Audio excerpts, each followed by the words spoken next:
hiding in the bushes now. Come on now, hit that like button, share and subscribe now. I know you peeping.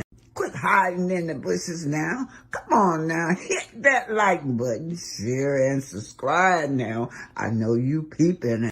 Quit hiding in the bushes now. Come on now, hit that like button, share and subscribe now.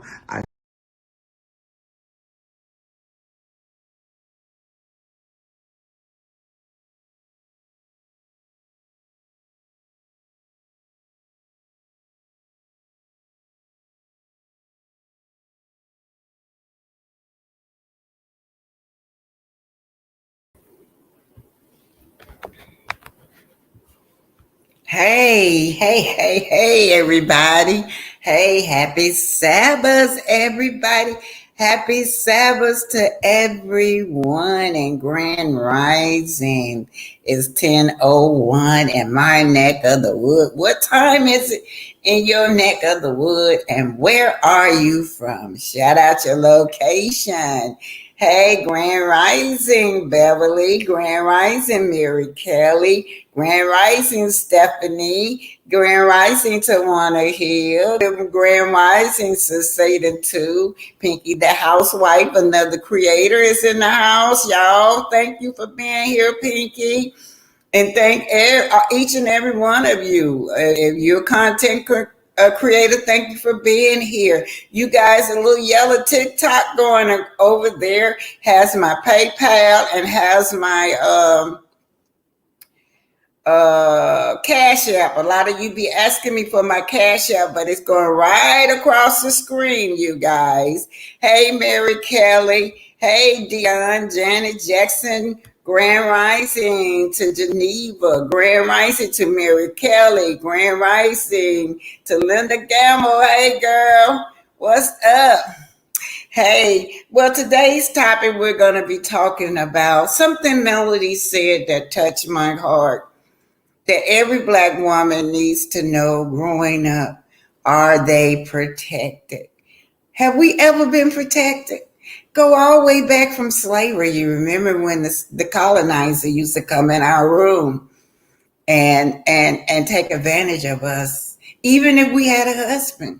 What he would do, he would just bow his head and send him out, and he know that that man would be in there using his wife. Have we ever been protected, you guys, since the colonizer put their foot in our country? Since the colonizers brought us all the way from Africa, have we ever been protected? Have we ever, as Black women, felt safe?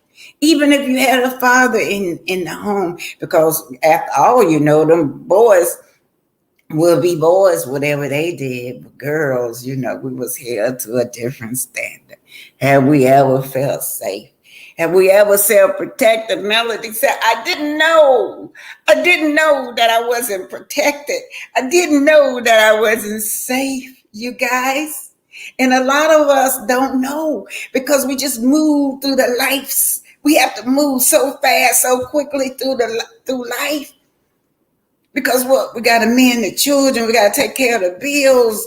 We got so much stress on our backs. And then when we go on the workforce, most Black women are college educated, you guys. Black women are the number one most college educated in the world. Not just in this country of the United States, but in the world. So we're trying to jiggle a job, trying to jiggle a family, trying to jiggle college. And then when you go to work, you could be a doctor, but they'll walk in there. Patients will walk in there and they be like, where's the doctor? Where's the doctor? And you're like, I'm here. Yeah, because of the color of your skin, you may even feel discrimination on the job. So you don't even feel protected at work. When you come home, you don't feel protected. Melody said, I didn't know. I just didn't know, you guys. I didn't know that I wasn't protected. I wasn't safe. Yeah. So that's what this is about. And y'all know what Malcolm X said, that the black woman is the most unprotected. The black woman is the most disrespected. human being on this planet. Yeah, Malcolm X said it. He said it. And then you got Dr. Umar. He was having a debate with a brother, and the brother was so insensitive towards women's need. I think a woman had got violated. And he said, well, women's need to be more selected. I do better. Yeah.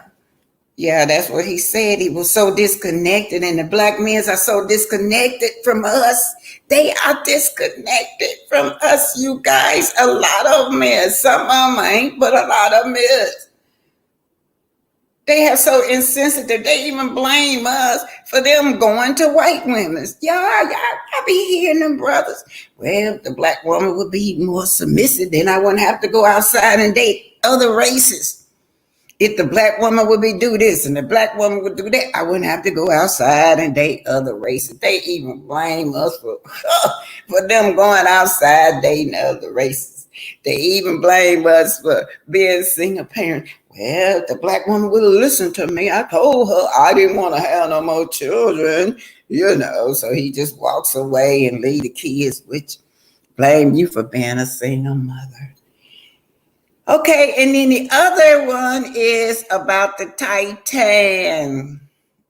Y'all know those people paid $250,000.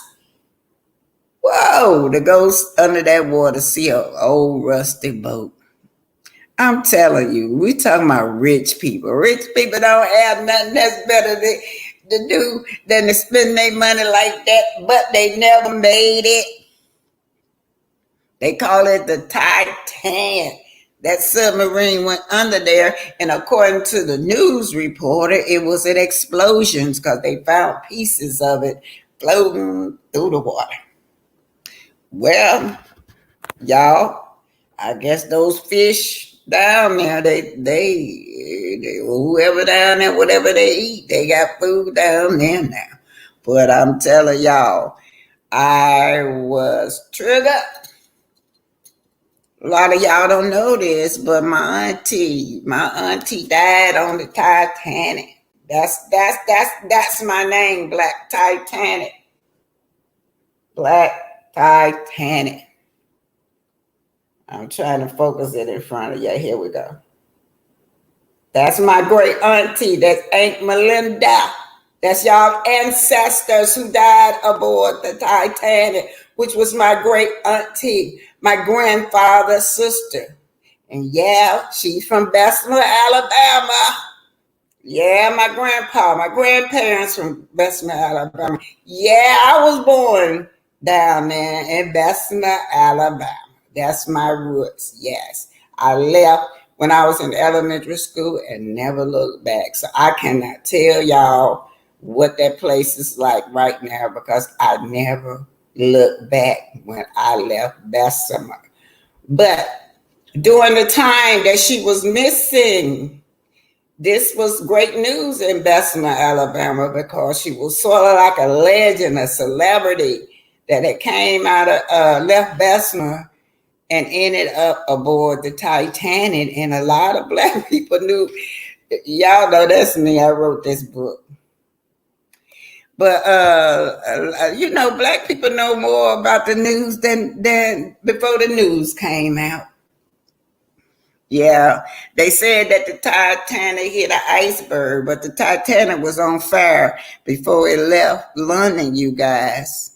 So the black men down there in the bowels of the Titanic was dealing with trying to put the fire out and trying to keep the coal, the fuse going so the Titanic could move.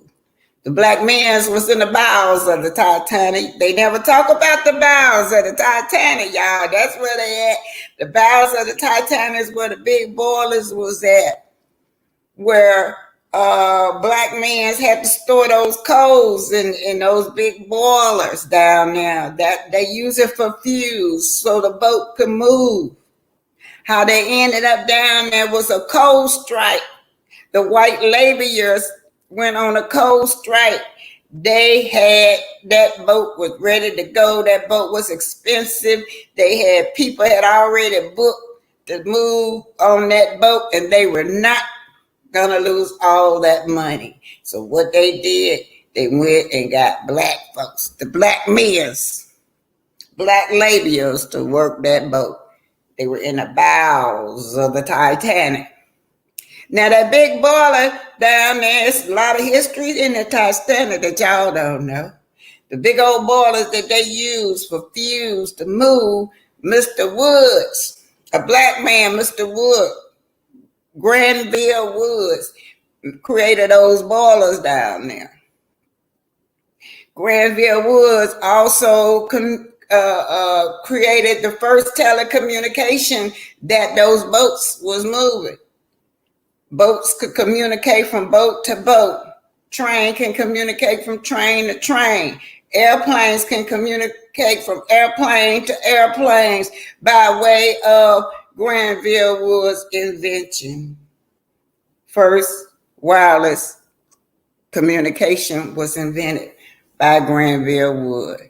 By the time he died in 1910, 1912, the Titanic sailed, but they used his, it's called a telegraph at that time. They used his invention, on their boat. Now, he saved some lives because that's how they were able to inform other boats through his invention. They called out through the telegram for help. SOS, we need help. The boat's sinking. But you guys, y'all don't know that. A lot of black people knew that fire was a fire going on down there in that boat before it left London, and my auntie had told my grandfather, had communicated with my grandfather, and he had told everybody that the Titanic, the fire in the Titanic, and they can't put it out. They didn't want the people in the first class to know about it, but yeah. Anyway, okay, let's get started. Hello, everybody. Okay, Linda Gamble. Oh, Pinky the housewife. Good morning. I'm going to get started, you guys, because I got to go to the hospital. I won't be able to talk a lot with y'all. I've got to go back up there, y'all. That man, it's wearing me out, y'all. It's wearing me out. He got out of the hospital, stayed out 1 week, back in there. Back in there. Now he don't even know who I am, y'all. He just don't know. I'd like to thank y'all. Y'all be sending me money to part with. That makes it easier for me to at least come home and go back. I don't have to stay up there all day long because I don't have no money to part with.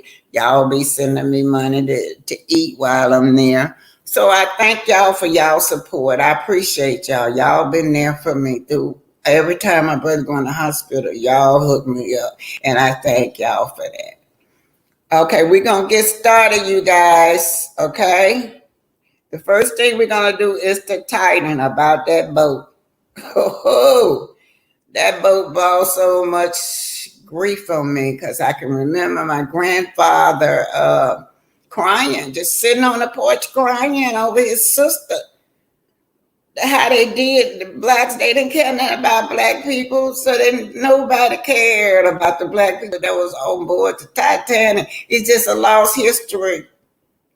And for me, when I had to write this book, because they were just shunning me, telling me it wasn't true, she never was aboard that Titanic because her name is not listed on that Titanic. And Joseph LaRoche is on there. His name is listed. He's the only black man that was listed because his father was the president of Haiti. They had to enlist that black man. At the time, Haiti had just won that war. Haiti had won that war and gained their independence. And his father, not his father, his uncle was the president of Haiti. He was royalty aboard the Titanic, but they still wouldn't let him on first class. He still was a brother. They wouldn't let him in first class with the rest of the passenger. No, they did. His name was Joseph LaRoche. That's his name. Thanks for the cash app, Miss Yvette Heath. Okay, I'm getting started now, y'all. Thank you, Yvette Heath, for the cash app. Thank you so much, darling.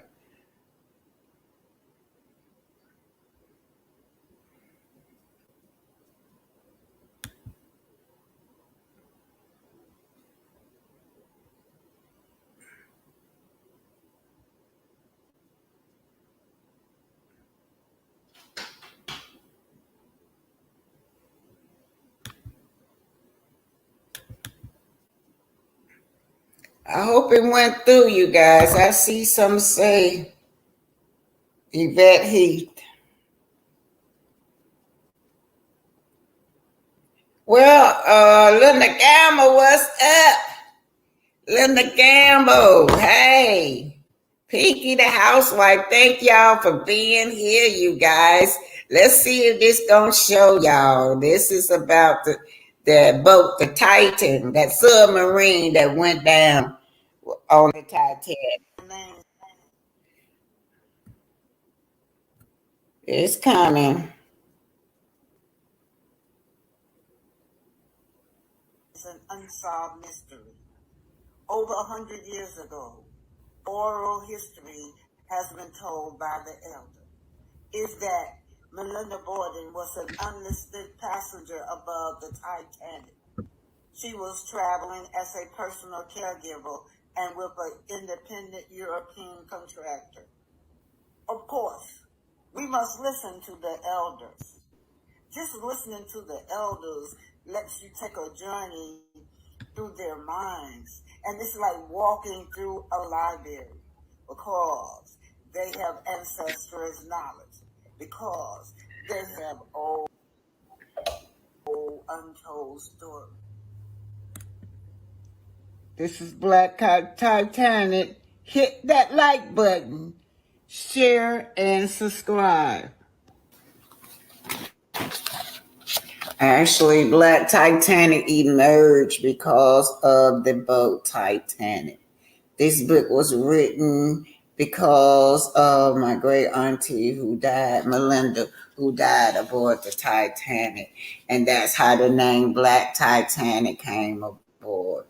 Now, I will be reading this to you guys. The Titanic, April 1912, they claim hit an iceberg, and that's why it sunk.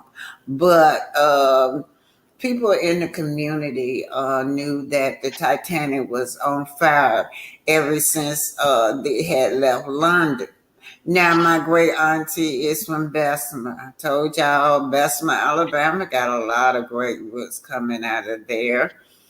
She is from Bessemer, so am I. That's where my roots come from, Bessemer, Alabama. My grandfather, Alexander, my grandmother, Mapu, Annie Mae, she comes out of Bessemer too. So what you're about to hear, I'm just going to read some of this stuff out of my book, right? This is taken from my book, The Black Titanic. This one they got ready to board the ship. We are running behind schedule, said Colonel Ashley, one of the richest members aboard. He added, let Melinda aboard.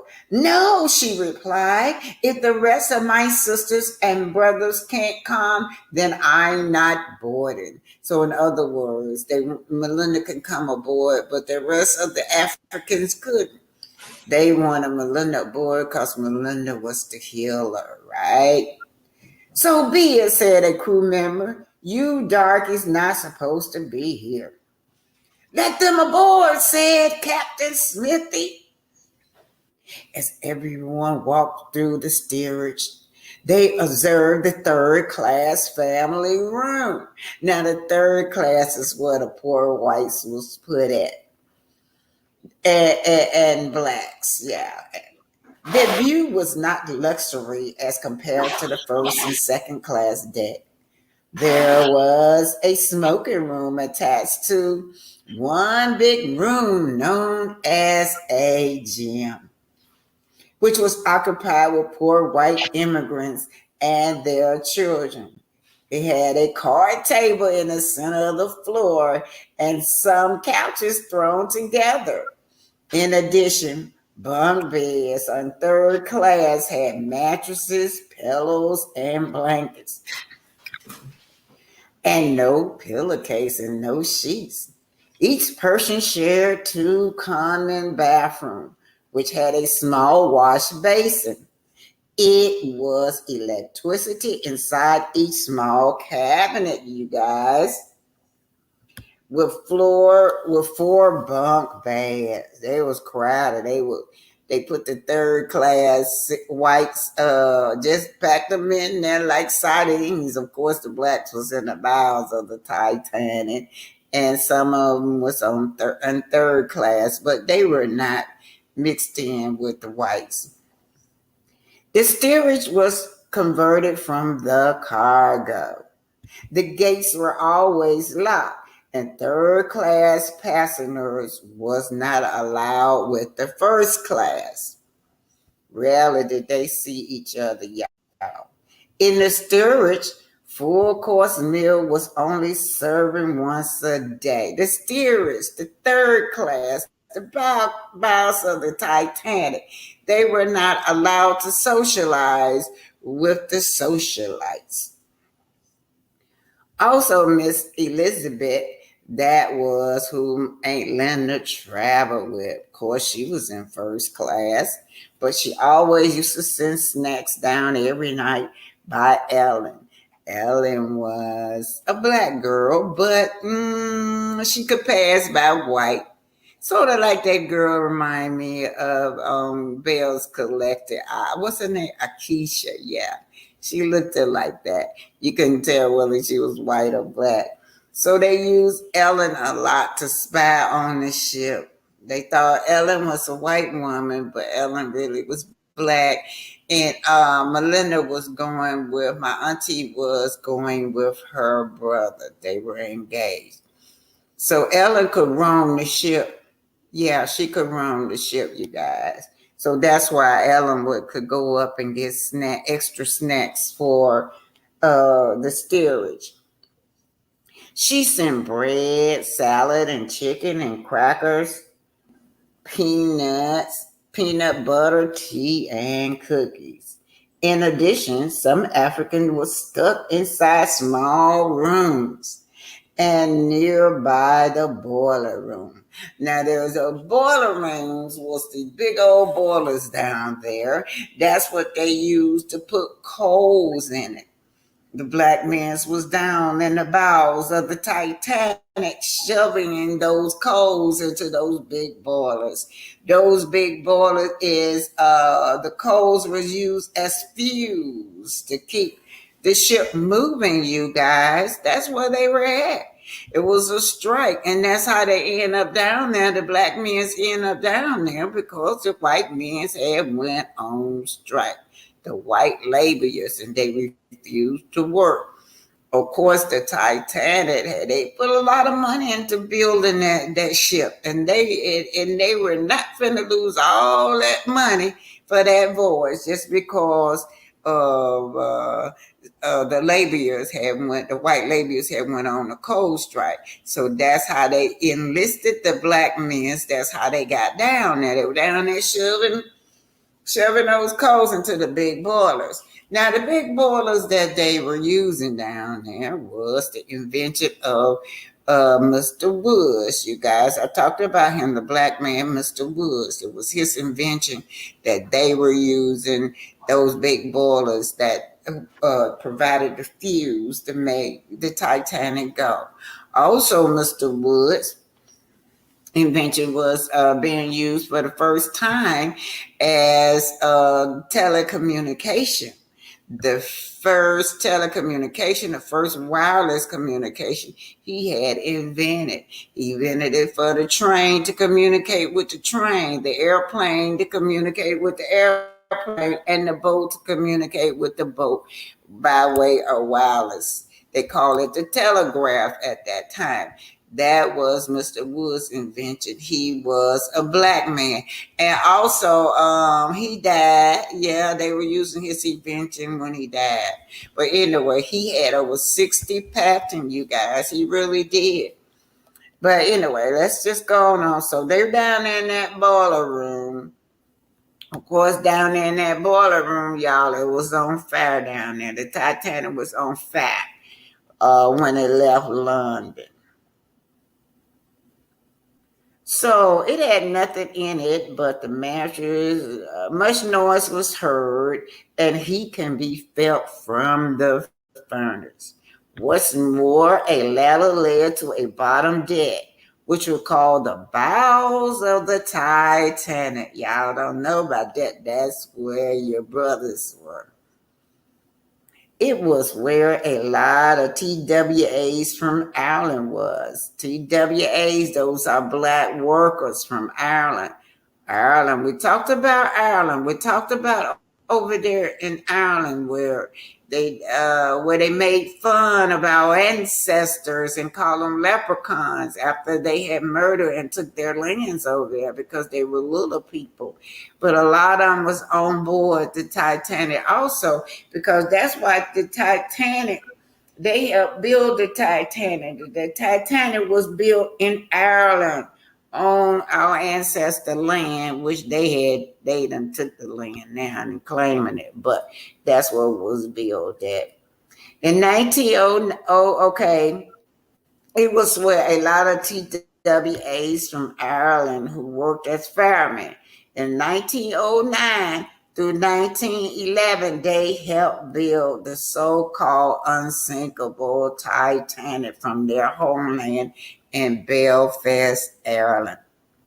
The TVAs, the TWA, also known as Pygmy, lies deep into the history as the first settler in Ireland. They are dark-skinned and short-stature people from Ireland, ancient Ireland. They migrated north from Africa and made Ireland a nation. Anthropologists has traced the Thanks, Pygmies as Anita. the Here's your cash Aboriginals app. of Ireland Anita, over here's your, thank 10,000 you. years BC. In fact, St. Patrick led a genocide against the Pygmies and stole their land and resources.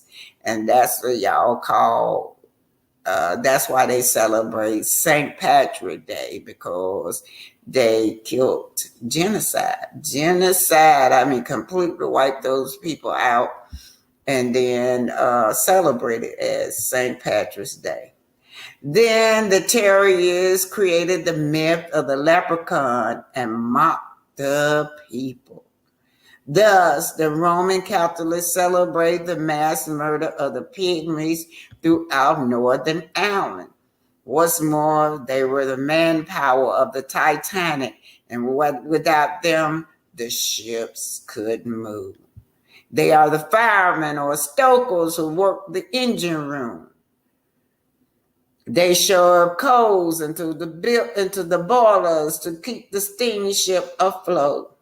They had to endure the heat from the open furnace.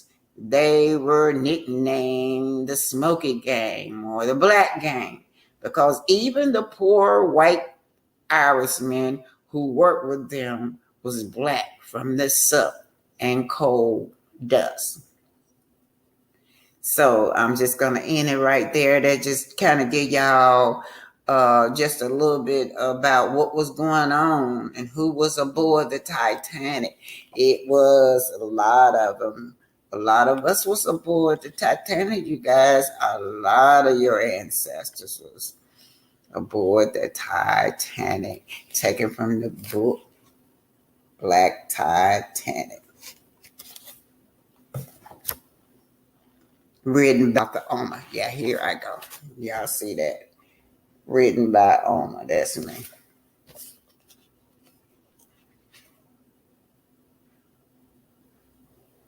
That's me. So looking at this, they paid $250,000 to each to go down there. Over millions of dollars to go under the sea. Thanks, Anna. Y'all know I mean, just to see a bunch of rust, y'all. That's all it is down there is a bunch of rust. That ship is a bunch of rust, but I guess it's still mysterious to a lot of people. And for me, that womb is always come back up every time. Every year that womb come up. Y'all know if y'all ever have someone missing in the family and they never solve it, that womb is always open. You learn to cope, but the womb was always open. shout out to my Aunt Linda who died aboard the Titanic and Joseph LaRoche. God bless you.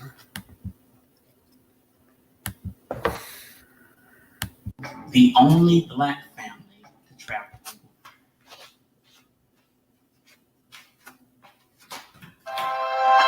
This is my legacy liner.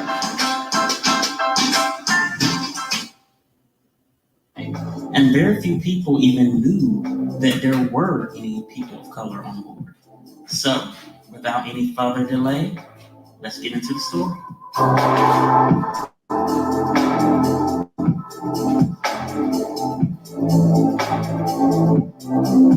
So Joseph LaRoche was born on May 26, 1886, which would have meant he was about 25 at the time that he would have traveled on board the Titanic. He was born in Haiti, and he was born to a single mother. And even though he only had one parent, don't mistake that for him financially being in a bad place, because his mother worked in trade, and she was very successful. From what I read, my opinion, from what I gathered, is that she was somewhere between being on the high end of upper middle class and on the low end of being rich. They were definitely not hurting for money. In fact, whenever Joseph was 15, he got sent to study abroad in Paris. And studying abroad was something that was the best thing a parent could do for their child at that time. And so whenever he was over in Paris, he excelled at his schoolwork. He was said to be a very smart young man. When he was a kid, it was said that he loved to play marbles.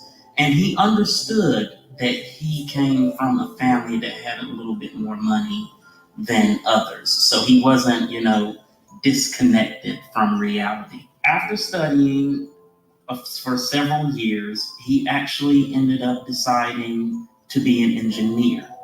And once he finished up all of his studies, he ended up meeting a young woman named Juliet. Juliet was born on October 20th, 1889, which would have meant that she would have been about 22 at the time that she boarded the Titanic. Juliet's father actually owned a winery, and her and Joseph met because a friend of his went over to their house for dinner. And it was said that Joseph and Juliet hit it off and just started writing letters, started courting, and finally in 1908, they ended up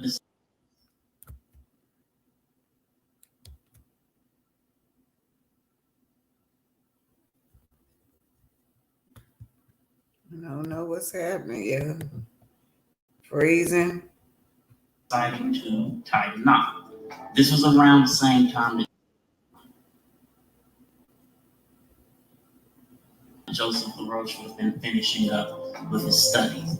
After they married, they actually ended up moving into Juliet's father's house. So they lived with him, and it was said that Joseph and his father-in-law got along pretty well. Now, even though things were going pretty good for Joseph at this point in his life, there was one area that he was struggling, and that was in his career. See, even though he had the education, even though he was a smart young man, unfortunately, this was the early 1900s, and he was a man of color. So one of the issues that he ran into was finding a job.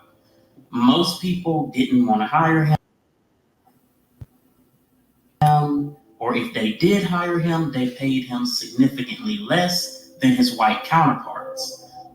One of the jobs that he was able to get was that he actually helped to build the north-south line of the subway in Paris. This line is actually still in use today. Now, fast forward a year after his marriage, him and Juliet ended up having their first daughter, Simone. Simone was born February 19th, 1909.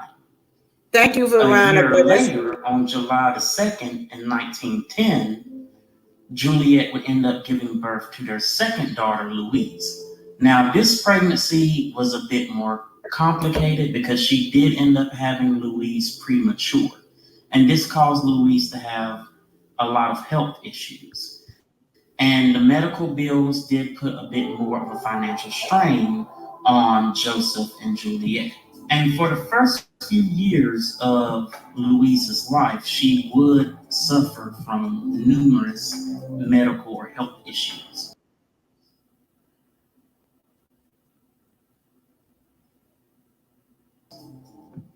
After a while, Joseph finally got tired of not being able to provide for his family the way that he felt that he could. So he actually convinced Juliet that it would be better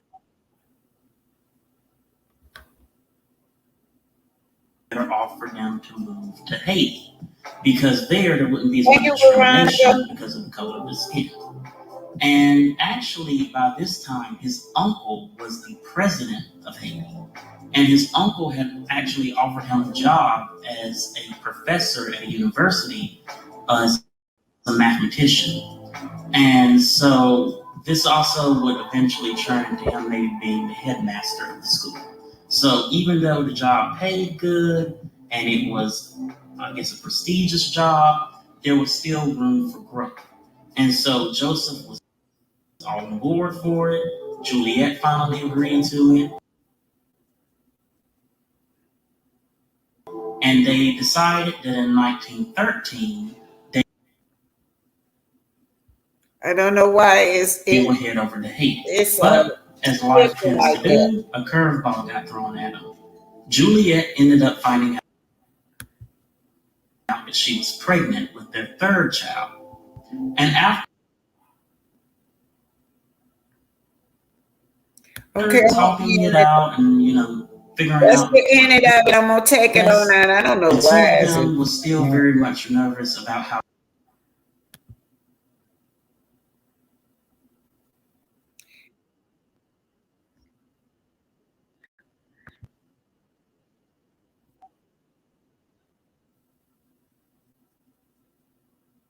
Anyway, he was married to Joseph was married to a Caucasian woman. I'm just gonna sum it up. I was getting ready to quit anyway.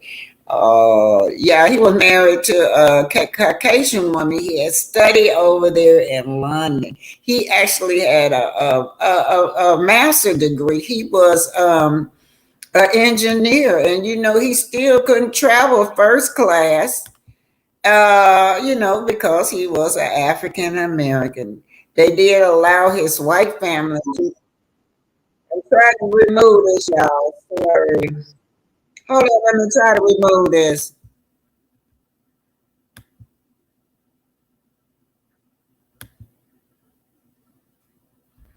It just froze. Anyway, he traveled.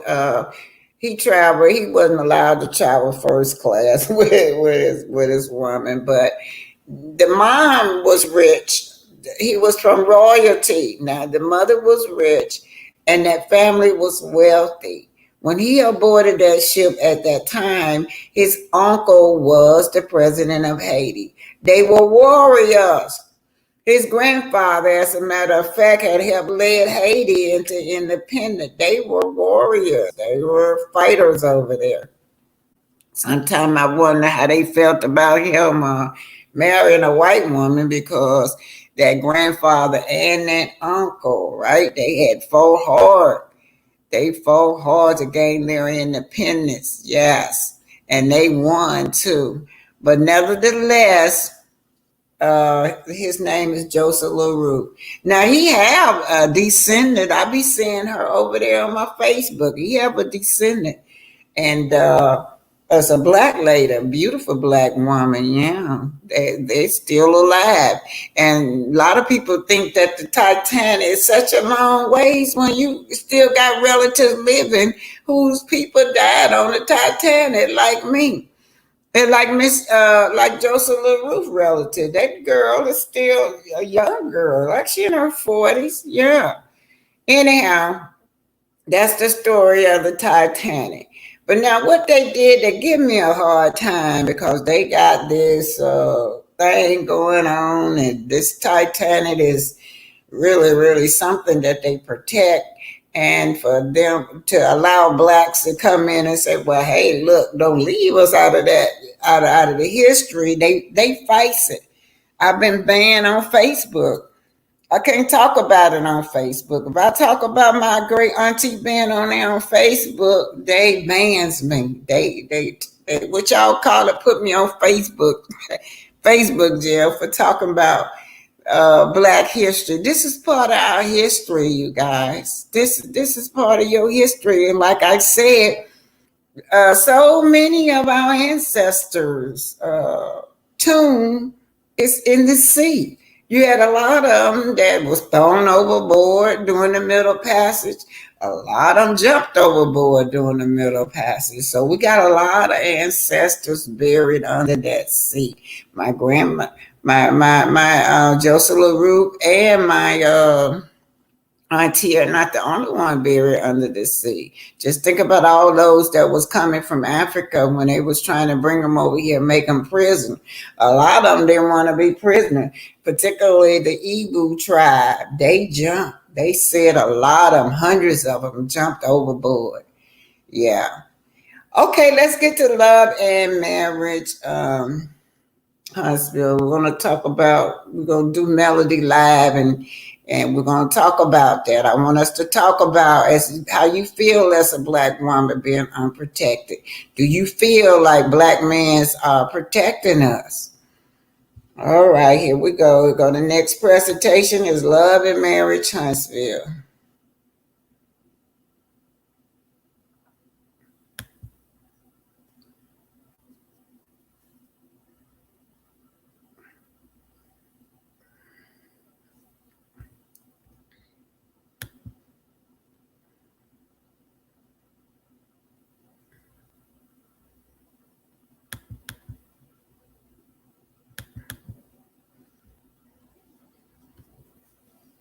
Miss Ross said, Miss Ross said, it's shameful how they want to erase our real history and they whitewash their dirt in history, but the truth shall be told.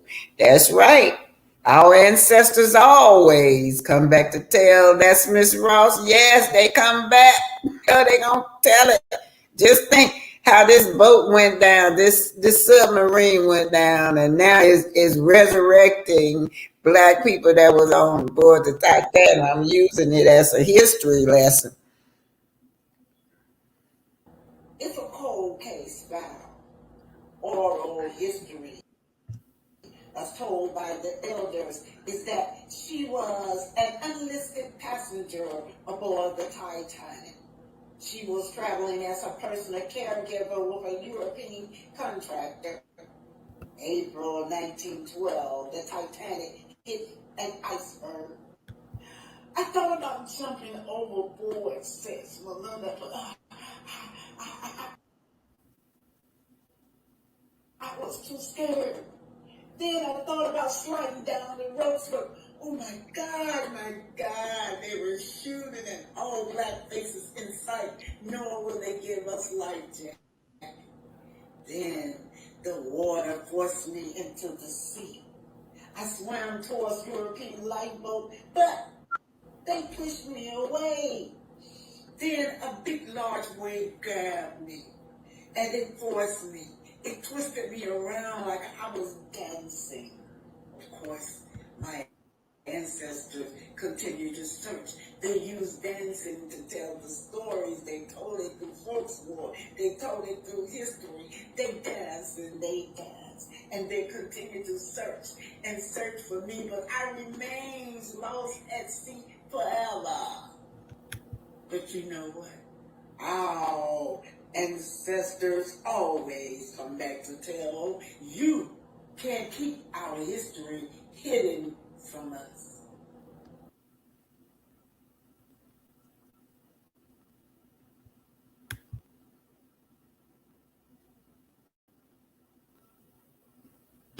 Melody Cherie. talking about feeling safe, protected, and secure as a woman. Y'all know Malcolm X is my favorite. That man always said that the black woman is the most neglected. The black woman is the most unprotected and disrespected woman in the world. Someone said when I was around my mother. I see some people said with my parents. Some people said they never felt any of those things.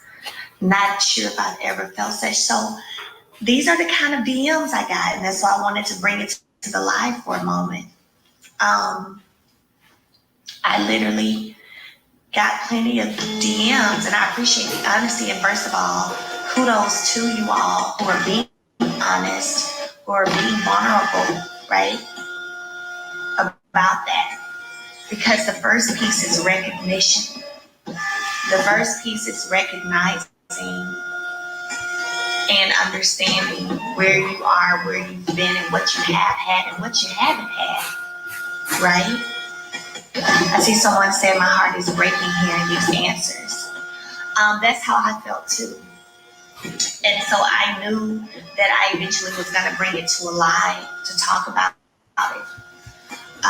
Because so many people DM me. I just posted a question I didn't expect or know. Y'all know how I do. I try to move whichever way my spirit tells me to move. And I just posted the question. And I got so many DMs from women who said they've never felt that, or they've never felt that all at once, where they felt, if you're just coming in on the live, where they felt safe, secure, protected, loved, beautiful, at peace, all at once.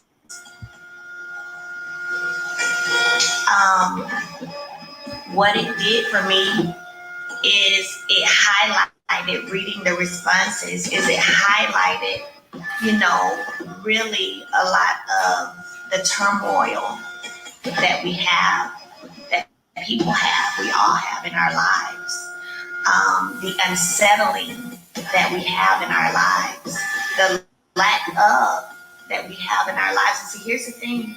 We see people, because some of these same people who are saying never, their co-workers are seeing them come and show up to work every day. Their family is seeing them come to the family dinners and come to the family reunions and go on the family vacations. And they look and seem to be okay. They seem to be living their best life. They seem to be in a place where all is well. But then deep down inside, right, there's a whole lack that's taking place. And it's more common than we think, right? It's more common than we think. And this is why it pays to be kind, to be loving. I talked about this yesterday, speaking life over each other, speaking life into each other, right? We talked about that. Speaking life over each other, speaking life into each other, because there are so many people who are broken. There are so many people who are silently suffering. And it broke my heart when I got all those DMs of people saying, Mel, I've never felt this, or Mel, you got me in tears, because I realized in you asking that I've never had that. I've never felt protected. I've never felt loved. I've never felt cared for. I've never felt secure. However, these are the same people who show up to work every day, who show up friendly and as friends to their friends every day, mothers to their children, aunties to their nieces and nephews, grandmothers to their grandchildren. But there has been a lack. There's been something that has been missing within. There's been something that some of us see as an experience of the norm. For some people, being safe, feeling safe, protected, and loved, that's a norm. They didn't lack when it came to that. But there are some people, y'all, who have never had it. So what I want to do this morning, before I get ready to start packing up these orders, is I want to encourage everybody on this live, and you go tell somebody else, okay? Everybody on this live, and you go tell somebody else, so we can keep spreading it. To guess what? Let's speak life into each other. Let's work hard to be good friends. Let's work hard to push, positivity into each other, because you never really know. You never really know. And if you weren't moved in a way to see some people say that they've never felt protected, they've never felt loved, they've never felt that their feelings mattered, they've never felt cared for, then I would ask you to do a heart check. And I remember I used to talk about heart checks all the time. Do a heart check, right? Because we all can get in our own way, so to speak, and get out of the line that we're supposed to be on. But sometimes you have to pause and do a heart check. And if you've gotten to a point where your heart is so hardened, where you're not touched, where you're not moved, or it doesn't pull at all on your emotions when you see other people hurting, then you might need to do a heart check.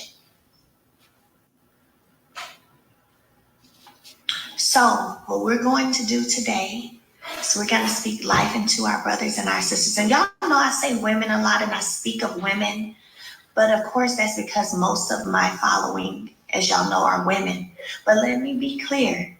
I know there are a lot of men as well who follow me, who DM me with positivity. I see y'all, the men, I see y'all too. So we're going to speak life for them as well. I'm going to speak life into them. So when you're in your prayer today, whether it's when you're driving to work, driving to lunch, sitting in your office and you got a minute and you're praying and you're meditating, do me a favor, speak life into someone. Pray for somebody. Let's be selfless today. How about that? Is that okay? Can we be selfless today? And can we agree that that's what we're going to do? Because I believe that if we all do that together, that'll be a force to be reckoned with, right? We're going to be selfless today. We're going to speak some things into somebody else's life, positive. Some life, not death, but life. There's power in the tongue, and we talked about that yesterday. There's power in the tongue. God has given us that power, but many of us are not choosing to use it. So today, starting with me right now, I'm speaking life into everybody who's on this live. May you be prosperous. May you grow. May you heal. May you find your self-worth. May you be more abundantly blessed than you've ever been. May you have the love that you seek to have. May you find that, first beginning with the love of God. May you be at peace. I speak peace, blessings, happiness, joy, all of that. So I'm starting it. So I want y'all to do the same. I don't care if it's someone at work, if it's someone you know who's going through something. We're going to speak life today. That's what we're going to do. I'm going to speak life. Now, I see y'all saying yes. Y'all are in. Y'all receive it. Amen. I see you all, and I'm holding. And this is this sister. She got such a great heart.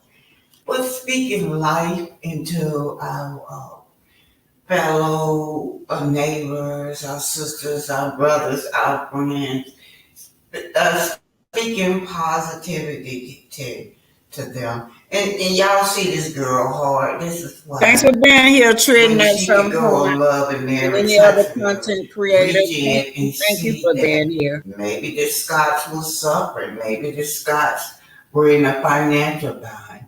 She wanted to help them and lift them up. Everybody on that show, practically, she lifted them up to help them out. But a lot of women, they're not feeling protected. They're not feeling love. And y'all know what Malcolm X says. He always talk about the black woman. That's what he said.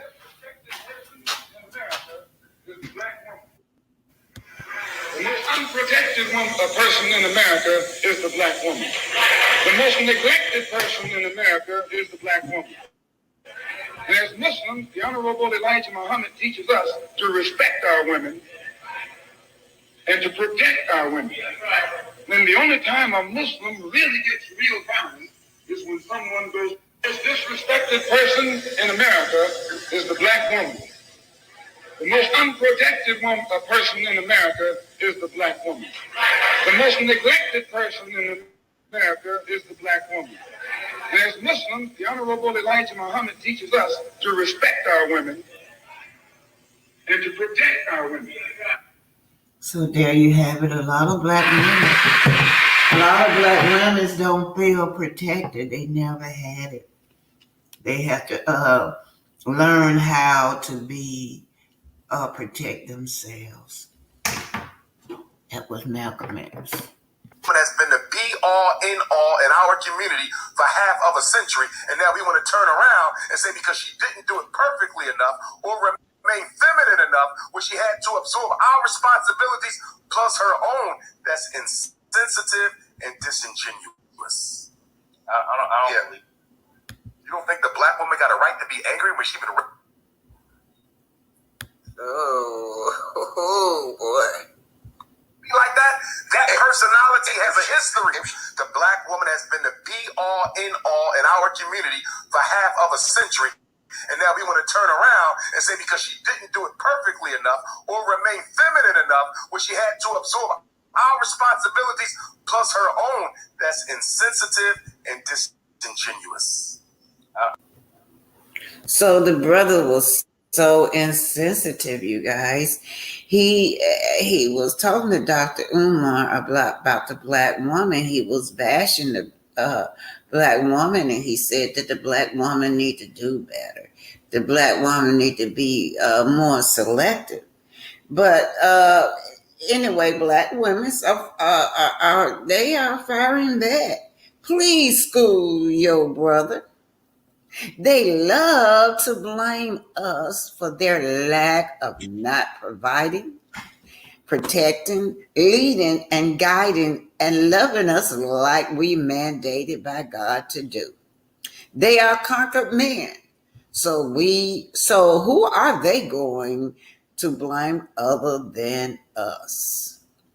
They won't stand up and take up their oppressor. So they come for us. Y'all, this is something else. They were on seed. We came from your genes, period. And the balls was dropped. Help us. Love us.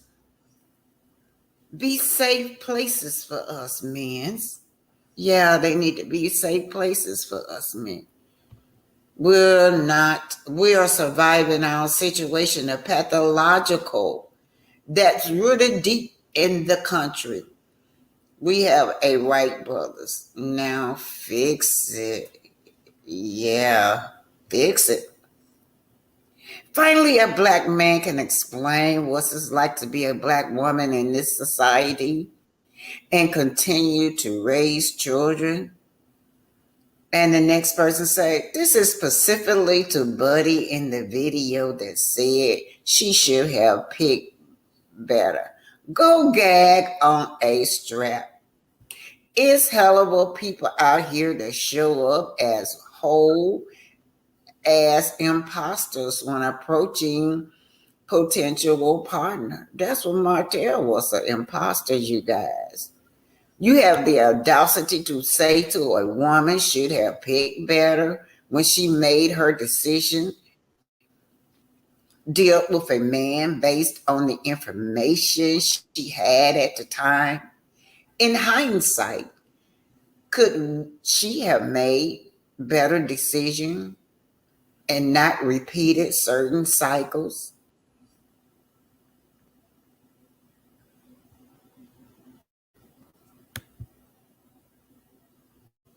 I guess that's it, you guys. So, oh, that's deep right there, you guys. I almost bring tears to my heart, make me feel sad that we are not protected as Black women, you guys. Let me get this off the screen and we can talk. Yeah, I had a picture of Sugar Mama up because I remember even the message is sent so at such a young age that message was sent.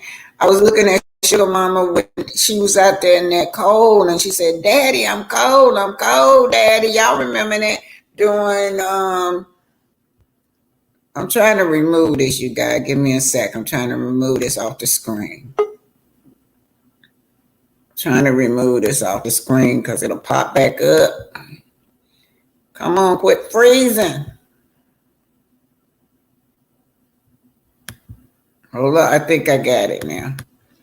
Yeah, Sugar Mama was out there. They were out there in that cold, and she was begging her daddy. She wanted her daddy to pick her up, and he wouldn't pick her up at all. Now, who is this? Seceding and Pinky, where you at? You supposed to be up here too, don't you, Pinky? Seceding and Pinky. Here, can you see me? Hey, you guys, how y'all doing? Yeah, let me finish my thought. I was thinking about Sugar Mama, how she was out there in that cold begging her daddy to pick her up. She didn't feel protected, and guess who she started calling? She started calling her mama. I want my mama, because she knew that Black woman would have protected her. That Black woman would have picked her up and made sure that she was warm and comfortable and safe. Then another thing, when I watched Sugar Mama with I had watched Sugar Mama at that in Selma when he was allowing Knox to bully her. Knox took her food from her, and Knox was just bullying her. And he looked at her and told her it's okay. She said, Daddy, I want my food back. He took my food back. He looked at her and said it's okay. And so that signals to a girl from a young age that she's not protected, not even by her father, you guys. And that father is the first man in their life. Right. Okay, what's going on, Seceding too, and the housewife. But let me just take time out to the content creators that are here. Thank you guys for being here. Thank you all for your cash app and everybody. My co-hosts, y'all, I don't call y'all names. I call y'all my co-hosts. Thank y'all for being here also. Okay, good morning. Good morning. You were here first, Pinky. So what you has to say? I'm going to pick it back off. Oh, good morning, everybody. Good morning in the chat. Saturday morning. Yes. And we got the, don't forget the Love and Marriage Huntsville tonight. But, yeah. And good morning, Miss Black Titanic. I've been missing you. Yeah, my brother's sick, so I'll be at that hospital, y'all. As a matter of fact, I'm going to give y'all about 30 minutes, and then I'm going up there to sit with him all day. Well, don't y'all forget me. I'm up there now. Don't y'all get me. Okay. Well, I'm going to pick it back off what you were saying, how the first protector is supposed to be our fathers, right? Mm-hmm. But we have to learn to protect ourselves as we grow up. But by Knox taking Sugar Mama's food, that teaches Knox it's okay to bully a girl or a female. Because right now he just sees Sugar Mama as a girl. It's okay. So if he can do it once and Daddy give him the approval, you're good, son. He will continue to do that. So he's teaching Knox to be like himself, to bully women, to use women, to do whatever. If he can do that to a half sister, he'll be able to do it to other women as he grow older. He's not teaching that child. And we can see that as we watch the show. He's not teaching that child anything. And then as for Kozolow, she need her mama to teach her. She still needs someone to guide her. So yeah, because he bullied his own mother. You see how he beat up his mother. And Yeah. she said it's okay. And I guess that's where she learned that it was okay to be bullied. Right. So that child, I don't know. He's going to end up just like his mother, if his father, if someone don't step in, some other person that knows better. Yeah. And I was glad to hear what Melanie said when she was saying that also to Nell, how she never felt protected or anything in it. And even myself, I didn't even realize that until she said it. And it made me think back. Oh, yeah, I do remember that growing up. And see, I grew up in the South as well. Mm-hmm. Yeah.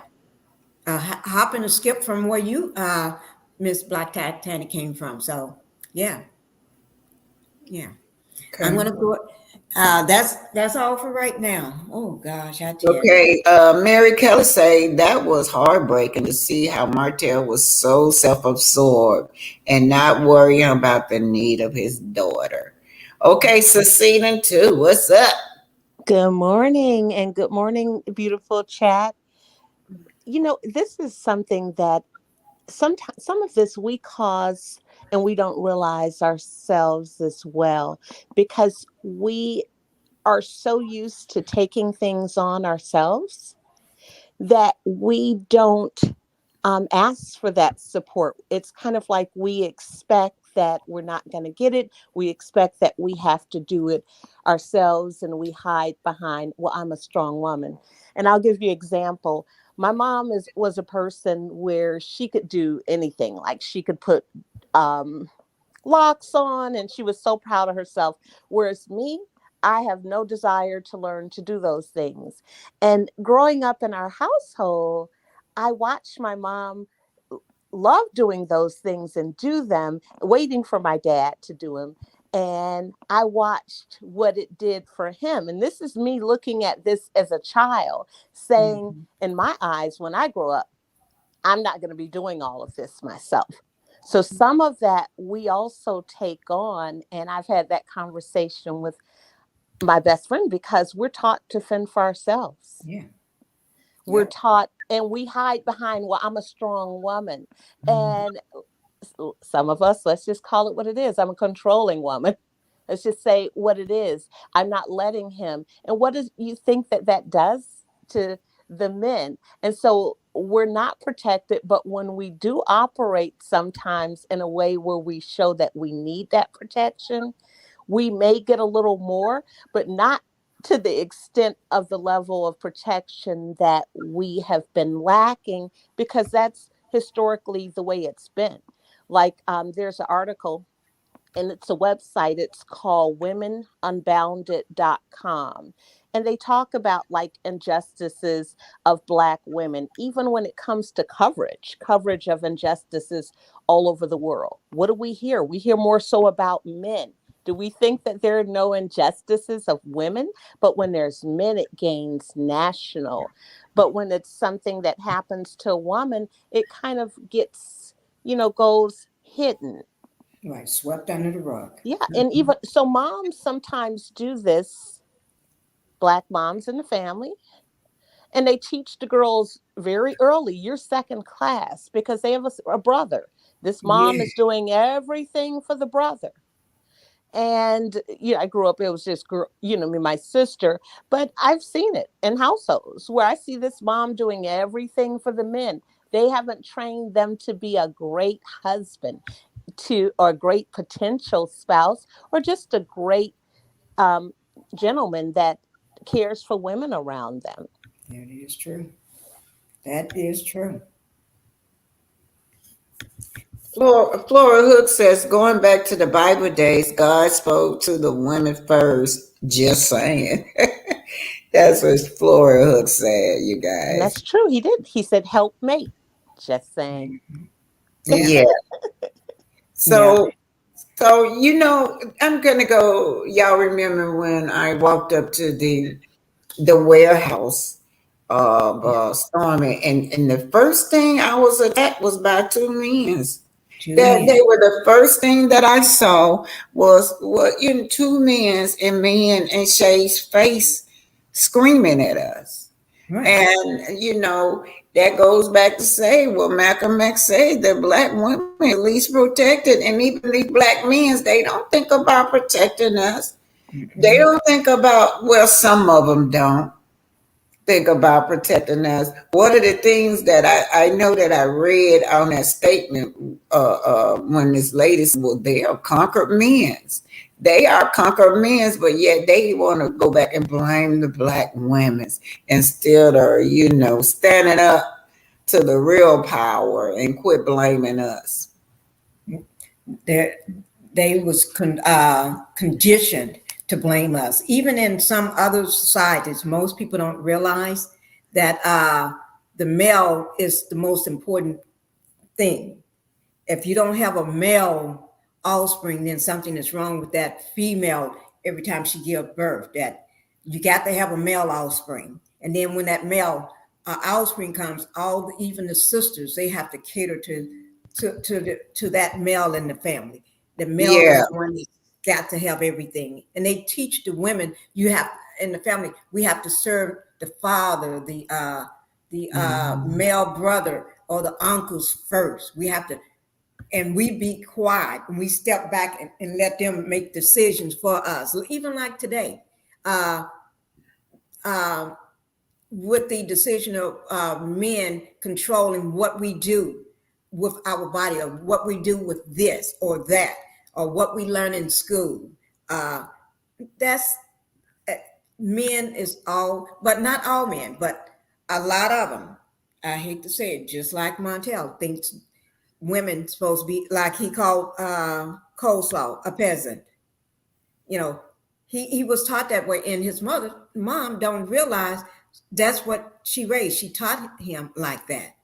She just think she had to work, and even today, if you watched with their interaction, she always be telling, "There's nothing wrong with you." She don't take accountability to the fact that he cheated on Mel, stepped out the household because he was telling her, "You didn't do what you're supposed to do." When she's running the business, she was the brains of their company, and he was just the muscle. She was taking care of the kids, kept a beautiful, clean house, doing everything, and all. You wasn't doing what you're supposed to do as a wife. What else do she supposed to do? Carry you on, put Montel on her back and carry him too? She was carrying him. That's why he was out spending money buying coleslaw, a car. And it's like, what can she not do? What can she not do? And he think just because she had brought him up, because she brought him up to the level where she was, almost, because she was still the head of the household, that's entitled him to have uh, a peasant as well. He's entitled for that. Oh, Y'all know But what comes to my mind is Kimmy. When Kimmy went in that yard, when Melody was standing out there in that property preservation, doing hands on with her students, and yeah, Kimmy said, "I need a hug." So much was going on in her household. right. She was Maurice is not. heavy. Yeah, she was heavy. Maurice is not making her feel safe. Maurice is not even making her feel protected around his son, y'all. that is He's true. just a teenager, and that boy has taken over that house. He don't listen to that girl. He treat that girl. He treat her just like Maurice treat her. Maurice had, Right. and y'all saw that scenery when they were all sitting down, and nothing was on the list that she wanted out of that young man. Nothing That was is on the true. list that she wanted out of Maurice. They talked about surface thing. Right. And this woman is not protected. She's still, oh, this woman sick. She still gotta cook, clean, wash Clean. everything. She shouldn't, and plus provide financially, y'all. Just put it out there. But That is true. she bought that real estate herself, so she knew what she was getting because they had lived together before, so she knew that he didn't do much around the house, but because she liked catering to him and liked cooking, and those were Mhm. things that she enjoyed doing, I don't think she realized that would continue, but she kind of knew what she was getting with him. But remember, Martell's mom didn't raise him. And Right. I think part of that is that she feels, possibly, in my opinion, I don't know her, but I could say she probably feels some level of guilt. Guilt. So she feels, because at first she was on Melody's side, and they did show, scenes where she did make statements and did say some things, but then they showed her, flipping that coin. But I'm sure there was a back conversation with Martell, because it's one thing we've seen with him with interviews is he always asks the person whose side are they on. That And is so true. for him, that's very important. But that whose side are they on, and him wanting to be that acceptance he always wants to get, that goes back to him feeling neglected because his mother didn't raise him. Yeah. He even asked that to his mother. Whose Correct. side are you on? He Yeah, asked that too. anytime he interviews, Right. that's something he says, and I think it's based on him. So he lacks that, and I think it carries on to him in a relationship. And let's just face it, you all, she is a peasant. He didn't say anything that wasn't true. My best friend and I had this conversation, and she said she didn't like that. Like what? He called her, she is lesser than. She Right. was not the same as his wife. She is not on the same level. Yeah. She really was someone that was less than. You could see just the way she moves and the way we're seeing her operate. She's feeding the boy popsicles at 6 a.m. That's not just regular, good mom type of, that's, peasant, so that's just a mess there. We don't see her making any well balanced meals. But, and we're like, when we saw that movie, that show that used to come on, Cagney and Lacey, I remember instructor telling us that us women, we're more likely to protect each other. We look out for each other. We're more likely to say, hey, girl, do you need some money in your pocket? Do you need this? Or you're not working right now? I got you. Let's go to dinner and let's, and keep up with that lifestyle of getting you out. Let's get you out the house. Let's go get our nails and our feet done. We're more likely to do that because we look out for each other. That is and true. that's just kind of what it is. And we just have to be careful of not creating that culture where we are teaching young men to be elevated in this sense where they're not looking after the women, where we're kind of putting them on this pedestal. Yeah, that is true. Hold on a minute. You guys in the chat, my over here is frozen. So I just have to read you guys' comment off. They won't appear. It's frozen over there in the chat for some reason. I can see them, but they won't come up on the screen. So I'm just letting y'all know that's why y'all hadn't seen y'all name up here. It's frozen over here. Go ahead on, Cecina. Yes. And so I think that that's just something that we have to be conscious of and just continue to just support each other. But, even when there are situations like we look at the situation with one of the hip hop artists, and they saw that she was involved in this particular situation, but they don't even take matters of us serious. They just don't take it as serious as they do even, with any other culture. But that's because we're shown as this, vessel that just cannot be broken. Yeah. And if you look at it right now, Martell is the one that's being protected on the show. Yes. Never been protected by CK. Just my opinion. She has never been protected. He always claimed he just loves her and everything. He does all of this gesture. He just loves her and stuff. But his number one thing, he want to protect Martell. Absolutely. He's all about him. All about y'all saw what just happened. He came up and said, trying to call Melody a liar about the phone tap. Y'all saw that? I saw that. Yeah, he does that so often, because he's always, he tries to flip it back. You did this too. You're this too. You're a lot. That's his go-to. Right. And with that phone tap, I was watching that interview and I heard, and I'm thinking to myself, if that was brought up in the courts, because if you notice, Martell is the one that wanted to know about the her passwords, Right. and all these things, her financial, Right, her bank records and right, who she had been with different right. He after wanted to they know were no all that. longer together. Right. And then in Destiny trying to co-sign off on Martell. No. And if the script got flipped when Melanie said, oh, you called him at so-and-so time in the morning or at night. Yeah. But Martell is the one that tapped her phone, because when she answered the call, she said, when she answered that call, she wanted to know, who are they calling for? And they said Martell. Right. So who's tapping who?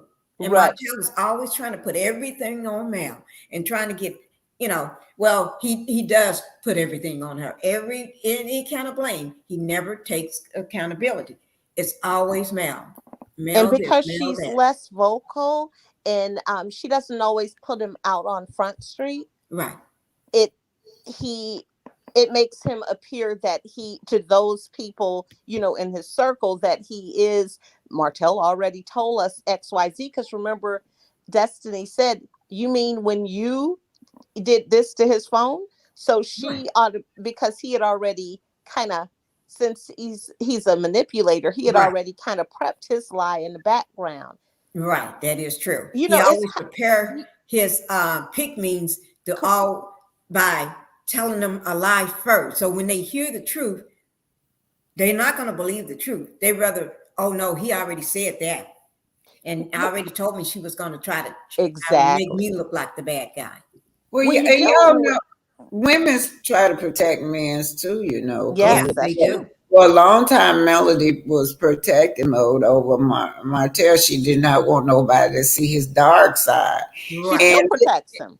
And now Kimmy has protected Maurice with these criminal records that came out. She don't want nobody to know that he comes in at 5 or 6 o'clock in the morning. Martell blurted that out at the reunion. Yeah. And so... Go ahead, Miss Titanic. I'm so and sorry. so I just want to say about these criminal records, a lot of them I pulled up. I did not, it had CS on the end. I didn't know what that meant, but it means controlled substance. A lot of them was attacking. Some people was talking about something. Well, we all have marijuana charges.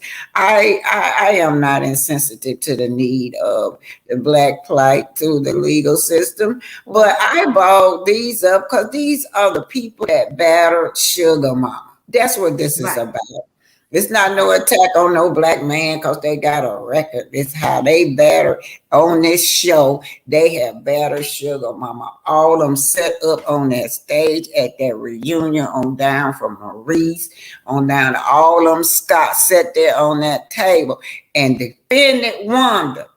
Right. Try to defend well, no, she didn't mean it that way. When Wanda was talking about that baby, talking about the women's children, and every last one of them had dog Melody out. That's what this is all about. That's true. Yeah, that's why I pulled up their criminal record. Just let them know that you ain't shit neither. That's it. Right. That's all about. I'm not insensitive to the plight of what African Americans go through this country. Right. I'm just putting that out there because somebody put on there that they can't somebody with me because the marijuana charges, but some of them marijuana charges, some of them have CS, possession and manufacturing, with CS, with controlled substance on the side. But you got to look at the fact that he was having those charges, and that is not someone using marijuana for a recreational, a medical condition or anything. Yeah. He was using it for other purposes, and he wouldn't He said possession, and he plead guilty too. Right, he pled guilty. And it wasn't just one charge, it was several charges. And that's why he wants to keep everything sealed. His don't want nobody to dig back in his past. Right. Because that's why, if you notice, this man don't have a real job. It's like, what do? Do you ever see him really doing anything? Correct. Right. Yeah. And Kimmy he'd been trying to get Kimmy for the longest during past seasons to quit her nursing career that she had. That was to support her and her son, and she loved what she's doing. No good man is gonna take away something or have his wife to quit something that she enjoying, that she and had for years. Let her keep doing what she does. Let me read this, y'all. Sorry, I can't pull it up, y'all, because it's freezing. This is Theo said, I remember asking my stepson to take out the trash from the house. He told his dad that I asked him to take out the trash, and his dad, my husband at the time, told him he didn't have to do it. That's the same thing Kimmy going through right now with her stepson. Yes. And Maurice do not back her up. That's why Monster don't do what Kimmy says, because he feel his dad is going to back him up. So I don't have to do it. Yeah, yeah. Right. And since she's been sick and going through some a life-changing moment with her health, seems like Maurice, if you're not going to pick up and help her, at least get some help coming in, so the house will be cleaned and the dishes will be washed and the food will be cooked. If you're not going to do it, but he don't have that money to do that. To get somebody to come in to do it for her. That's my take on it. I'm just saying that I just can't feel as sorry for her. I'm so sorry. She bought that herself.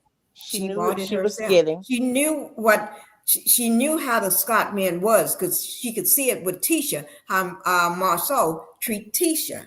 He was not, and she was not interested in raising another child. She compromised herself too much. Everything that she did not want to do, she did it. She wanted her own career. Her passion is cooking. She has said her passion is cooking. She did a book. She did a website that she never really finished. Her and her best friend started a business, and that's her true passion. Right. And so when we compromise ourselves and our values as women, and we fold all of our cards and just throw them all in, that's what she got. She got what she got because she picked up someone else's trash in the alley. Right. And as I understand, she was this chick on the side too before he got that divorce. That's why if you ever notice when they talk about it, was she a side chick? Maurice and her story never line up, right? It's always some type of gap in it and everything. They can't get the story right. And it's like, oh my God. Maurice, he didn't hold on, protect her. y'all. Let me read this, y'all. Miss Yola Prendergast says, we are not protecting black men that are not protecting us. Maurice was the same one saying Mel is the problem. Yes. Mel is the problem, knowing good and well Martell was the problem. We're not protecting Maurice and his charges. That's not right. At all. Yeah. Thank you, Prendergast. No, we're not protecting none of them on that show that pops up that I want to put out there on them. I ain't protecting none of them. We are not co-signing with that. No, but you got to remember, Martell got something on all the Scotts, so that's why they backing him, because Martell that's why if you notice, whenever he see them talking on the reunion, he always throw out a bone, one of their bones. He don't want to throw out the whole all the bones. He'll throw a bone out, let them know I still got that on you. You better be quiet. You better back me on this show. He'll do it in a heartbeat. And then if you notice, they all fall back in line. And if you ever notice how Marceau sits on the stage and be afraid to even go against Martell about anything, he's really afraid, because he got a lot of stuff on him. And that's because his stuff is out. So he knows his stuff is out. They put his stuff out. So he knows, okay, there's not much left about me that you all know that hasn't been out here, but you all stuff has not been aired out. Right. And as friends, as men, they know each other's dirt. Right. Because they go to Atlanta together. They stay out all night at the Credit One, partying with the women. And remember, they said that they had an apartment together a long time ago in earlier seasons, that they had an apartment together. And Maurice said, oh, yeah, y'all do. You do have an apartment, Marceau and Martell. Yeah. And it probably was the place It where was a house, y'all. It was a house. it I was a went house. over. Mm-hmm. Yeah, I went over there on that where Ooh, they said it was at. Yeah, it's a house. It's on Stag Run. Yeah, I went over there Right. and I put it up. It's been a while back. Yeah, I made a video. yes. Yeah, it was a house Thank instead you. of apartment. That's why I think that was what's her name said. No, it went no apartment. That was Marie said. So just Oh, just to throw y'all off that they didn't Right. have he didn't say they went in no house. He said it wasn't an the apartment. I wouldn't know. apartment. You're It's right. a Right. house. It's a nice house that they had over there. Yeah. Yeah, for the women. Oh my God. Whew. Yeah. Okay, you guys, I'm getting ready to go, and I apologize to my co-host over here. I couldn't put up their what they were saying in the chat because it's frozen. I don't know what's going on. It's okay. I'm Yeah. finna go talking out loud. Hey, thanks for being here talking out loud. So And all that's y'all, huh? and I just want to say that's why Kiowa came in on 10. Yeah, Hmm. Kyle. I looked at that the other day at Kyle. I always have believed Kyle, but they wanted, Yeah. yeah, I You know, always she have came in believed. on 10 because he was back in the background, in my opinion, giving her an idea, the thought that they were going to get back together, that he was working things out, and he didn't let her know he was involved in another situation. Right. Mhm. That's And we one. don't see him cutting hair anymore. What happened to the barber that he was allegedly that was cutting hair? I ain't never seen none of them work. None of them, but Oh no. Melody. No, I never None seen of none, them not really work. one of them work. Okay, now all y'all out. Sonia, y'all, thank you for being here. Theo BMW, Miss Prednegrass. I hope I'm saying that right. Steve, MW3, I don't know if I'm saying it right. Kathy Colbert, thank you for being here. Hey, ADR. Hey, ADR. Rhonda Houston, Sonia, Soul Star, Music, Clover, Talking Out Loud, content creator, Talking Out Loud. Thanks for being here. Karma Girl said, I have a medical marijuana card that I have that helped me get off the opiates, and I feel blessed because it will save my life. Yeah, we know, and we're not talking about that young lady. Yeah. We just talking, No. No, we not the know. people that need it. We're talking Yeah, about the ones that I'm doing just their talking about thing. them Scots. The only reason I Yeah. pulled out they record because of what they were doing in Melody. He, Shoot, I'll tell he you what I portrayed himself differently. You know, he portrayed himself like he was someone that had never had any issues, like he was this perfect person. he Mr. Martin Luther King. Yeah, and he Mhm. always had an answer, like, I object. Yeah. Okay, GG 19 sit got the Cobra, Sean Fernell. I think I called Sonya and Kathy out.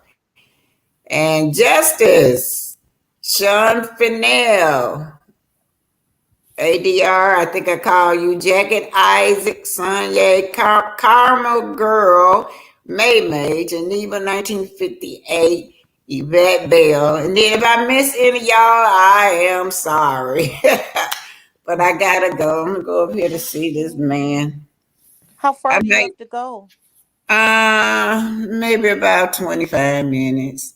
Okay. It's in the Huntsville. But when I be on that, see, what's her name? Marlene work on the night shift. When I be up there at night, I see her. She works on the night shift. Oh, Mm. okay. But I bet she see you, she just be smiling like, hi, no, just be I used just to in see case her you're from a being distance. kind.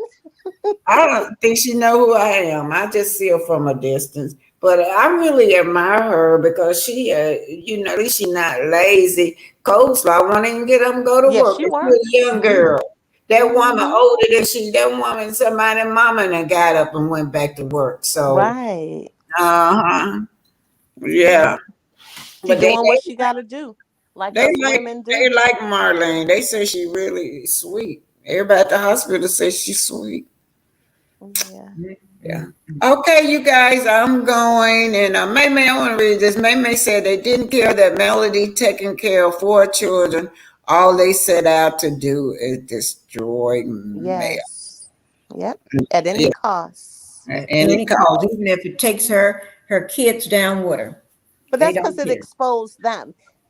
Yeah, Yeah. It that's why exposed. we have to all work together to protect her as well. We And have to that's work Exactly. together. and that's the very reason why I don't mind exposing they dirt. Other than Yeah. that, I'm pro black, y'all. I'm pro black. I'm for my black brothers and sisters. But Yeah, these people right here, they some Yes. low down, cold hearted, ungrateful people. they're Yeah. low down, dirty shame. And then people are forgetting, and this is the last thing I'll say, is that Maurice came for actually everyone. People just forgot that part. He came out with this big statement that he would sue any blogger that had anything to say about him. So he said this several months ago, but Sure then it was kind did. of like, what do you have to hide? What are you suing for? No one is talking about you. Right. So he said that when it's before the season even started. Yeah. He tend to say it all the time on the reunion. If you notice, if you talk about me or do it, I'm Oh, he gonna said sue that you. at the reunion, but he had already went into certain blogs and Yeah. made those statements. So Yeah. he made that statement, and then he kind of caused some ruckus. Remember, in between bloggers with different things that he did. So he did that in the beginning to kind of take the lens off of him once again.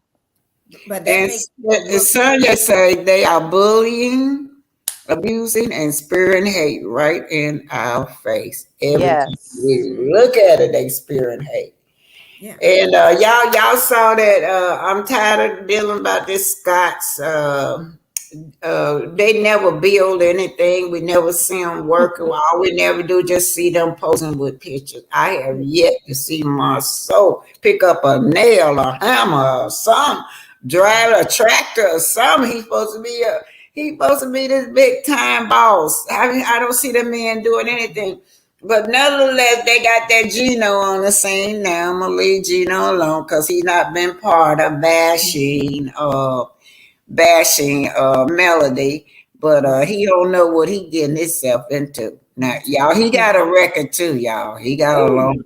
Oh, How he do got. all these people get records on the show? Well, he might be trying to turn his life around. You Yeah. know, a lot of black people got records, but they try to turn it Turn their around. life around. But Yeah. I thought most shows will look into you before they put you on there. I Well, don't this. know how much vetting they do. Well, I think Mm. Marceau brought this man on. This man do have a background in whatever building, so I think he brought him on, and I think he needed that opportunity. But Right. see, what's going on is that they have started working out there now. They have started working out there on that hotel. I don't know who's got the contract and who's doing Okay. it, but Marceau only come out there when ain't nobody at work. That's when they come out there and pose and take them pictures. But they careful not to go all the way in there on that property. But I do know that they are working now. I don't know if they have something to do with Gino or what. But if they are working, this what Marceau and them would do, Gino. You do all the work and they'll get all the credit as Ready. if they done did it. Like they did Melody, trying to get Melody. They go out and work for them for free and then they would get the credit. Y'all Ready. remember that Yeah. at that Yes. they told her, yeah. And then they used her idea for Yeah. sponsorship. And then took that and ran with it. They took it a long ways because remember they took the sponsorship after that for Right. that foundation. Yeah. They don't mind taking people's ideas. And slapping their name on it and using it and stuff. But Yeah. they all do that on that show. I mean, every single one of them do that. And none of Tisha them have is the no queen of idea that. of what they're doing. That's Mhm. why they want Melanie, because they realize how smart and intelligent and everything she touched turns to go. And if Melanie's name is attached or any form, it's going to take off. They want her supporters. Right. They want her supporters. They know where she is, her supporters are. Right. We're going to show up and support. Mhm. Yeah. That's all they want because neither one of them got it. Oh, we got to go, Oh yeah, guys. let me go. Anyway, y'all was just gonna spare a word what Melody said for us to pour into each other positively. things into each other as being Black women. We gotta lift each other up. Yeah, Yes. that's And we how will what I continue to do that. And you are the leader of lifting us up, Yes. encouraging us, Black Titanic, helping Yes, us you to are. learn more, to want to be more, to want to just. And Melody, she is a help women to want to empower themselves, to take their Yes. lives back, to take control, to know that you can go from nothing, rebuilding, to having living your best life. Right. Mhm. Yeah, and it's unfortunate on Love and Marriage Huntsville, we don't have those kind of women on Love and Marriage Huntsville that want to lift each other up. Y'all see how they do Melody. They don't lift her up. They want to just stick a knife into her pain. But you got women's out there like that, y'all. There's some out there like that. Yes. AKA Coleslaw, AKA Tisha, AKA Kimmy. Don't forget about AKA Kimmy. Destiny, all of them. Yeah, Destiny. Every day and Stormy. Every last one of them that came on that show has stuck a knife in that woman back. So we got women out there that support not protecting Black women. They join what y'all call them, male identifier. They'll do and they'll do anything for a Male coin. identifier, yeah. They'll do Anyway, bye anything y'all. for a I coin. gotta go. What time is Okay. 12:51? Tell your brother we said hello and that we're Yeah. thinking and praying for him. Girl, Yeah. right now we don't he try to eat The them wipes towel, yesterday. the white hand wipes. Said Yeah, towel. I was trying to wipe his hand. He trying to eat them, and I'm like, oh my God, what's happening to this man? The smartest man I know. He don't even have to study. He ace tests. That's how I remember him.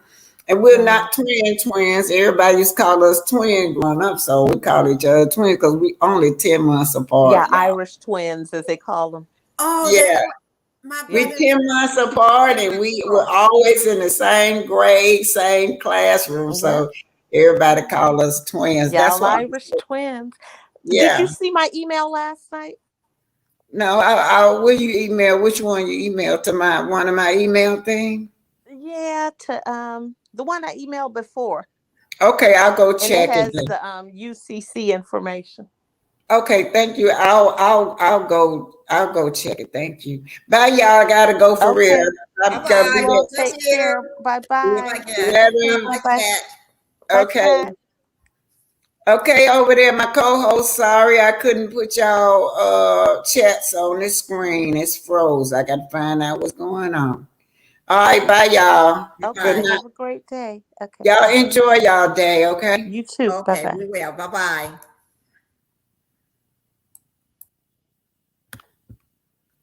This thing still froze, y'all. Won't even end. Ooh, Lord. Let me see if I can move y'all. Come on in. Thing frozen.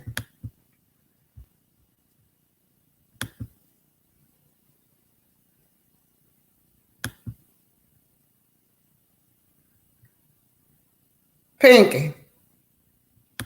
See. Okay, she gone.